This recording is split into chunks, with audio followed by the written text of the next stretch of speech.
Now that you have completed the easy warm colors, red, orange, and yellow, now it is time to start making the intermediate warm colors. And so we are talking about red-violet, red-orange, and yellow-orange. And of course you already know how to make these colors. You're going to mix red and violet to make red-violet, red and orange to make red-orange, and yellow and orange to make yellow-orange. Easy. However, you're going to need more paint this time than you needed when you made your color wheel. And so pay attention and listen closely, and let me show you the supplies that you're going to need for this step of our painting.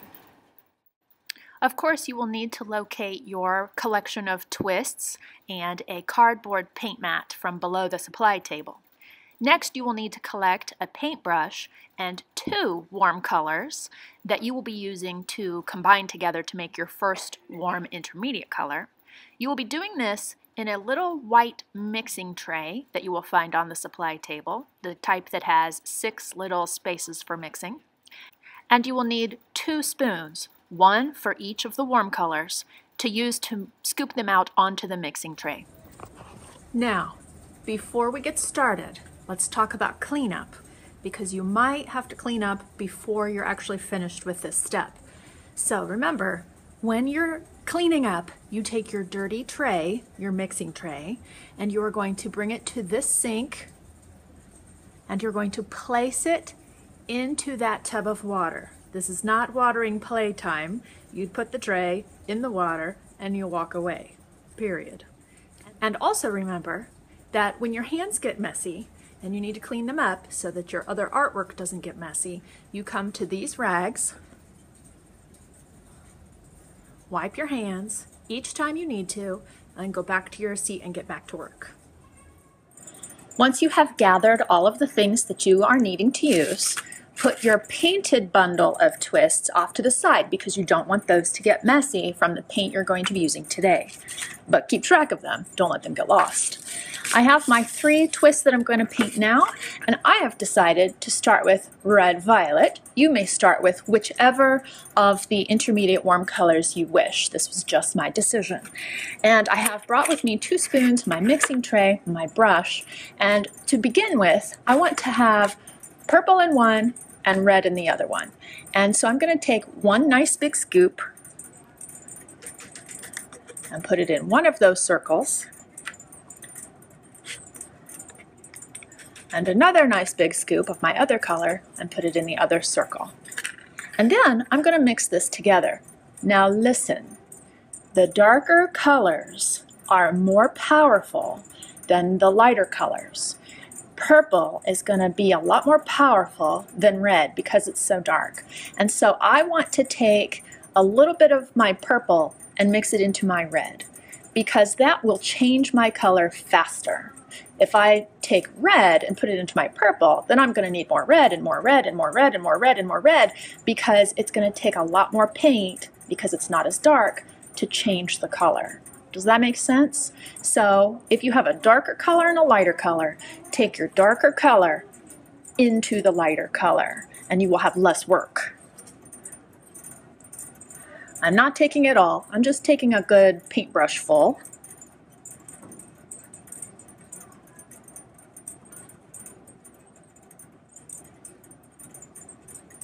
Now, you be the judge if this is a good red-violet. You can take your paintbrush or your paint tray over to the color wheel, hold it up next to the red-violet, and just check and see if it needs more red or if it needs more purple.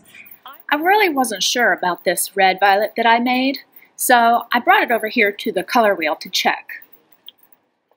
And I don't know how that looks on your screen, but to my eyeballs, that red-violet is a little bit too red. It's not quite purple enough. So I'm going to add a little more purple and stir it up until I get something that looks more close to this color that I have up here on the board. There. Now after adding a little bit more purple, I can definitely see that this color is more like the red-violet that's up on the board. So I am ready to use this paint to paint my first warm intermediate color twist. You're going to paint this just like you did the other ones. You're going to hold it by the end. Keep as much paint off your fingers as you can, and then paint that paper. Remember, you will have little gaps and spaces that do not receive paint. As long as they're not huge, that's all right.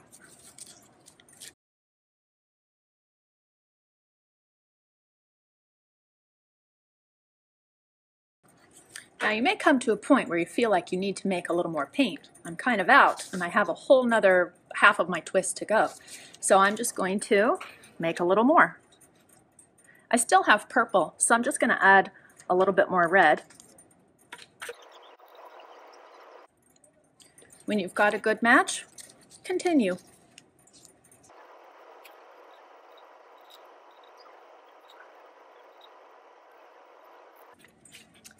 When you're all the way finished, you will take your dirty spoons. Actually, I'm going to keep the red because I'm going to do red-orange next, so I don't need to put that or that away. I will have just enough room probably to do my next intermediate color. I will take the spoon that I don't need and the paint that I don't need and this dirty brush back to the supply table. Put the dirty things into the water cup and trade paint for a new color. Don't forget to wipe your hands and get a new paintbrush and a new spoon for the new color. Now, I am not going to walk you through how to do all of those things that I just showed you with the first one because I think you get it.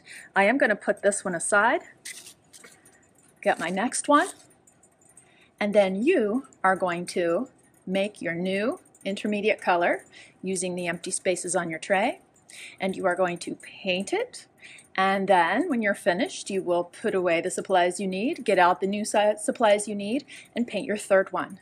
Now, I showed you once. Hopefully you can remember the steps of how to make the intermediate color because the next two are on your own. Don't forget, if your work area is dirty and you don't want to get it onto your next color, get one of those small paint mats over there at the supply area and just cover up the dirty spot and keep working. When you have finished painting all three of the warm intermediate colors, then it's time to check in with me because I want to see how you did.